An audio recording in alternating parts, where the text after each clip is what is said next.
Hi అండి.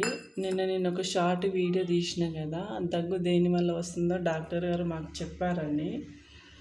అయితే దగ్గు తెమ్మడ వల్ల వస్తుందంట. ఈ మధ్య కాలంలో చాలామంది పిల్లలకి స్నానం చేయించము, వాళ్ళ నోట్లో నుంచి తెమ్మడ తీయము, కాబట్టి దగ్గు వస్తుందంట. డాక్టర్ చెప్పారు ఆ తెమ్మడ అనేది క్లీన్ చేస్తే దగ్గు రాదంట. మా పాపకు కూడా తీసిన దగ్గు రాలేదు. మీ మీ ఇంట్లో ఎవరైనా ఉంటే చిన్నపిల్లలు ఇట్లా వేడి వాటర్ పెట్టి కాటన్ క్లాత్తో ఇట్లా అద్ది దీన్ని ఇట్లా ఒట్టిగా పిండుకోవాలండి. పిండుకొని మనం స్నానం చేయిస్తాం కదా, మనం స్నానం చేయించినప్పుడు వాళ్ళ నాలుక మీద ఇట్లా తీస్తాం కదా, సేమ్ అట్లాగే తీయాలంట. తీస్తే 2-3 రోజులు అట్లా తీస్తే వాళ్ళ తెమ్మడ అనేది బయటికి వెళ్ళిపోతుంది. వాళ్ళకు దగ్గు కూడా రాదంట. జలుబున్న పిల్లలకి ఎక్కువ దగ్గు వస్తుంది. అట్లాంటి పిల్లలకు మాత్రమే, నార్మల్ వాళ్ళు కూడా చేయొచ్చు. ఇట్లా స్నానం చేయించకుంటే మంచిగా ఉంటుందంట.